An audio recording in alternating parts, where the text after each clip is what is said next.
மனிதனே, நீ இந்த உலகத்தில் பிறக்கும் பொழுதே அழுதவனாக பிறந்தாய். உன்னை பார்த்து உனது பெற்றோர்களும் உனது குடும்பத்தினரும் சிரித்தார்கள் ஆனந்தத்திலே உனது வருகையை கண்டு. ஒரு நாள் வரும், அதுதான் நீ உனது கண்களால் மலக்குல் மௌத்தை பார்க்கும் முதல் நாள், சக்கராத்தை சந்திக்கும் முதல் நாள், சுவர்க்க நரகத்தின் காட்சிகளை உனது கண்களால் பார்க்கும் முதல் நாள். அந்த நாளையிலே நீ சிரிக்க வேண்டும். உன்னை பார்த்து உனது பெற்றோர்கள், உற்றார்கள், உறவினர்கள், ஊரார்கள் அழ வேண்டும். உனது பிரிவால் அவர்கள் அழ நீ சிரித்தவனாக இந்த உலகிலே கடைசி மூச்சை விட வேண்டும். மனிதா, அதற்கு நீ என்ன செய்ய வேண்டும்? பாவத்தை விட்டு தூரமாகி உனது வாழ்க்கையை அமல்களை கொண்டு அழகுபடுத்திக் கொள். கனிமன் அல்லாஹ்வின் நல்லடியார்களே, இஸ்லாமிய சகோதரர்களே, எங்கட மறுமை வாழ்க்கை மனமாக வேண்டுமா? மன்னரை வாழ்க்கை மனமாக வேண்டுமா? இந்த உலக வாழ்க்கை அழகாக வேண்டும். நாம் எங்களோட வாழ்க்கையில நல்ல அமல்கள் செய்யும் பொழுது, எங்களோட பிள்ளைகளுக்கு நாங்கள் நல்ல அமல்களை காட்டி கொடுக்கும் பொழுது, அது எங்களோட வாழ்க்கையில கடைசி நேரத்தில் மாத்திரமல்ல, பின்னால் இருக்கக்கூடிய ஒவ்வொரு கட்டமும் அது சந்தோஷமாக சுவர்க்கமாக இருக்கும். இதற்கு மாற்றமாக நாம் வாழ்க்கையில பாவத்துக்கு அடிமைப்பட்டு, என்னோட வாழ்க்கை பாவத்தினால் அலங்கரிக்கப்பட்டு, போதைக்கு அடிமைப்பட்டு இந்த உலகத்தில் வாழ்வோம் என்று சொன்னா கடைசி நேரம் மாத்திரமல்ல, பின்னால் இருக்கக்கூடிய ஒவ்வொரு கட்டமும் நரகமாக இருக்கும் என்பதை நாங்கள் மறந்துடக்கூடாது. சொன்னாங்க ஹதரத் ஸல்லல்லாஹு அலைஹி வஸல்லம், முதுமினு ஹம்ரின், யாரு தொடர்ந்து தௌபாவினுடைய பாக்கியம் இல்லாம போதை பொருளுக்கு அடிமைப்பட்டு இந்த உலகத்தில் வாழ்வாங்களோ, அல்லாஹ் நாளை மறுமையில அவங்களுக்கு கொடுக்கக்கூடிய மிகப்பெரிய தண்டனை, அவங்களுக்கு சுவர்க்கம் கிடைக்காது, சுவர்க்கத்துடைய வாடையும் கிடைக்காது. கண்ணியமானவர்களே, இதை போல ஒரு துருப்பாக்கிய நிலைமை உலகத்தில் யாருக்கும் வராது என்று சொன்ன ஹதரத் ஸல்லல்லாஹு அலைஹி வஸல்லம் சொன்னாங்க, யார் உலகத்தில் லா இலாஹ இல்லல்லாஹ் முஹம்மதுர் ரசூலுல்லாஹ் என்ற கலிமாவை சொல்லுவாங்களோ, நாளைய கியாமத்தில் அல்லாஹ் சுவர்க்கத்தில் ஒரு பங்கை நிச்சயமாக கொடுப்பான். ஆனா தௌபாவினுடைய பாக்கியம் இல்லாம இந்த போதைக்கு அடிமைப்பட்டு ஒத்தன் மௌத்தாகுவான்னு சொன்னா, சக்கராத்தை சந்திப்பான்னு சொன்னா, அவனுக்கு இந்த பாக்கியம் இல்லை என்பதை இந்த ஹதீஸின் ஊடாக விளங்குது. கண்ணியத்துக்குரிய அல்லாஹ்வின் நல்லடியார்களே, இந்த பாவம் என்னோட சக்கராத்துல பிடிக்கும். கலிமாவை சொல்ல விடாதே. பாவங்கள் நாவை தட்டிவிடும். ஒரு பயங்கரமான ஒரு கட்டம் தான் அந்த சக்கராத்தில் இந்த பாவங்கள் பிடித்துக் கொள்றது. இன்னைக்கு இந்த போதை பொருள் பாவனை, இந்த மதுக்கு நாங்கள் அடிமைப்பட்டுகிறது. இன்னைக்கு இது ஒரு என்ஜாயா எங்களுக்கு விளங்குது. இது பாவமா விளங்குது இல்ல. சுற்றுலா போறது வருஷத்துக்கு ஒருக்கத்தானே, நூறடிக்கு போறது ஏப்ரல் வந்தா தானே, டிசம்பர் வந்தா தானே, கொஞ்சம் ஒரு கிளாஸ் குடிச்சா என்ன, கொஞ்சம் வாயில வச்சு நாங்க இழுத்தா என்ன என்பதாக எமது வாலிப பிள்ளைகள், எமது இஸ்லாமிய நெஞ்சங்கள் நினைக்கிறாங்க. ஆனா அது கலிமா வாயில வராம இருக்கிறதுக்கு ஒரு காரணமாக அமையும் என்பதை நாங்க மறந்துடக்கூடாது.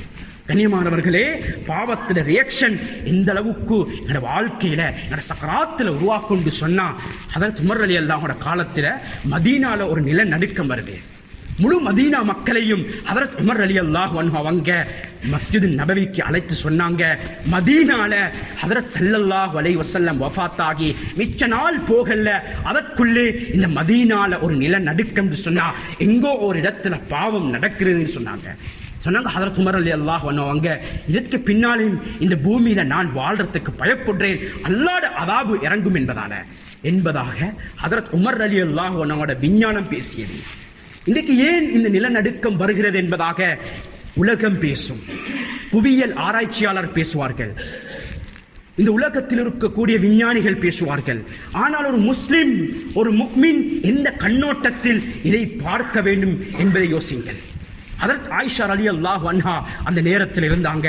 சில மக்கள் அவங்கள்ட்ட வந்து கேட்கிறாங்க, ஹதரத் ஆயிஷா ரலியல்லாஹு அன்ஹா, இந்த நிலநடுக்கத்துக்கும் படைச்ச ரப்புக்கும் உள்ள தொடர்பு என்ன, இதற்கும் அடியார்களுக்கும் உள்ள தொடர்பு என்ன என்பதாக கேட்ட நேரத்தில் ஹதரத் ஆயிஷா ரலியல்லாஹு அன்ஹா அவங்க சொல்றாங்க, ஹதரத் ஸல்லல்லாஹு அலைஹி வஸல்லம் அவங்க சொல்ல நான் கேட்டிருக்கிறேன், எந்த பூமிக்கு மேலால, எந்த மண்ணுக்கு மேலால 3 விதமான பாவங்கள் அதிகமா நடக்குமோ, 3 விதமான பாவங்கள். முதலாவது சொன்னாங்க, விபச்சாரம் அதிகரிக்கும் என்று சொன்னால். கண்ணியமானவர்களே, விபச்சாரம் அது பகிரங்கமாக நடக்கலாம், அது மறைமுகமாக நடக்கலாம், உள்நாட்டில் நடக்கலாம், வெளிநாட்டில் நடக்கலாம். படைச்ச ரப்ப கோபப்படுத்தக்கூடிய மிக மோசமான பாவங்கள்ல ஒன்றுதான் விபச்சாரம் சொல்றது. இது அதிகமா நடக்கும் சொன்னா. இரண்டாவது பாவம் சொன்னாங்க கண்ணியமானவர்களே, மதுக்கு அடிமைப்பட்டவர்கள் அதிகரிப்பார்கள் சொன்னா. போதை பொருள் பாவனையாளர்கள், மது பாவனையாளர்கள் இந்த பூமிக்கு மேலால அதிகரிப்பார்களோ, அது எந்த பெயரிலும் இருக்கலாம், அது எந்த பிராண்டிலும் இருக்கலாம். ஹதரத் ஸல்லல்லாஹு அலைஹி வஸல்லம் ஒரு கட்டத்துல சொன்னாங்க, பின்னால் ஒரு சமூகம் வரும், அவங்க இந்த மதுவை, இந்த போதை பொருளை இவங்க புதிய பெயர்களை வைத்து இது ஹலாலாக்கி கொண்டு அவங்க அதை பாவிச்சு கொண்டிருப்பாங்க. புதிய பேர்ல இது ஹராம் தான் இல்லதானே, ஹலால் என்பதாக நினைச்சு இவங்க பாவனையில ஈடுபட்டு இருப்பாங்க. கண்ணியமானவர்களே, மது அருந்தக்கூடியவர்கள் அதிகரிப்பார்கள் என்று சொன்னா. மூணாவது பாவம் சொன்னாங்க, பாடல்களை இசையுடன் பாடக்கூடிய பெண்களுக்கு பின்னால, சினிமாவுக்கு பின்னால, ஆடலுக்கு பின்னால ஒரு கூட்டம் மோகம் கொண்டு இவர்களை பின்துயர ஆரம்பிப்பார்கள் என்று சொன்னா. இந்த மூன்று பாவங்களும் படைச்ச ரப்ப கோபப்படுத்தக்கூடியதே, படைச்ச ரப்ப ரோசப்படுத்தக்கூடியதே.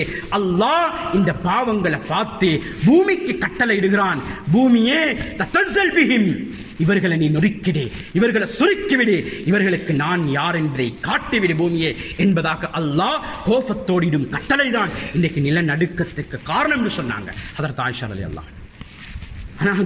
கண்ணியமானவர்களே, அல்லாஹ்வின் நல்லடியார்களே, மனிதண்ட பாவம் ரியாக்ஷன், மனித பாவம் இதனுடைய பிரதிபலிப்பு இந்த நிலநடுக்கத்தையே உருவாக்குது என்று சொன்னா. இந்த மூன்று பாவமும் கடைசி நேரத்தில் சக்கராத்தில் கலிமாவை நாவலிருந்து தட்டி விடுறது ஒன்றும் பெரிய வேலை இல்லை.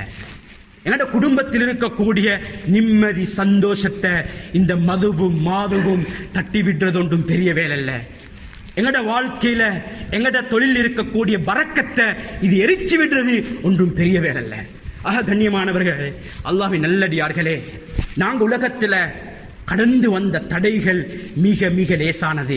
ஆனால் இதற்கு பின்னால் நமது சமூகம், நமது வாலிபர்கள், நமது யுவதிகள் முகம் கொடுக்கக்கூடிய சவால்கள் மிக பயங்கரமானது.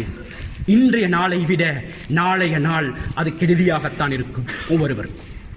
அதனால நேற்றைய நாளை விடுங்கள், இன்றைய நாளை பயன்படுத்துங்கள் தௌபாவுக்காக. அடுத்த நாளை பயன்படுத்துங்கள், அதற்காக சிந்தியுங்கள். எந்த நல்லமலை கொண்டு, எந்த நல்லமலின் மூலமாக என்ற படைச்ச ரப்ப சந்தோஷப்படுத்தலாம் என்பதை ஒரு சப்ஜெக்டை நான் சொல்லி முடிக்கிறேன். ஹதரத் ஸல்லல்லாஹு அலைஹி வஸல்லம் அவங்க ஒரு யதார்த்தமான உண்மையை இந்த சமூகத்துக்கு சொன்னாங்க. தமூதூன கமா தஈஷூன், மக்களே, எப்படி நீங்கள் இந்த உலகத்திலே வாழ்கிறீர்களோ அப்படித்தான் உங்களுக்கு மௌத்து வந்து சேரும், மரணம் வரும். நான் நல்லவர்களாகவும் நல்லதை செய்து கொண்டும் நல்ல அமல்களோடும் படைச்ச ரப்ப சந்தோஷப்படுத்திக் கொண்டும் எங்களோட வாழ்க்கையில ஒவ்வொரு நிமிடமும் கழியும் சொன்னா, அதே நிலைமையில தான் எங்களுக்கு மௌத்து வரும். அல்லாஹ் அந்த சந்தர்ப்பத்தை எங்களுக்கு தரணும். கண்ணியமானவர்களே, இதற்கு மாற்றமாக நாங்க பாவத்துக்கு அடிமைப்பட்டு, இந்த மதுக்கும் மாதுக்கும் சூதுக்கும் போதைக்கும் அடிமைப்பட்டு இந்த உலகத்தில் வாழ்வோம் சொன்னா அல்லாஹ் பாதுகாக்கணும். அதே நிலைமையில தான் மௌத்து வரும் என்ற உண்மையை ஹதரத் ஸல்லல்லாஹு அலைஹி வஸல்லம் அவங்க இந்த உலகத்துக்கு, இந்த சமூகத்துக்கு சொல்லிவிட்டு மறைந்து விட்டார்கள். ஆக கண்ணியமான அல்லாஹ்வின் நல்லடியார்களே, இஸ்லாம் சொல்லக்கூடிய, குர்ஆன் சொல்லக்கூடிய உண்மை முஸ்லிமாக இந்த உலகத்தில் நாமும் வாழ்ந்து நமது சந்ததியினரையும் வாழ வைத்து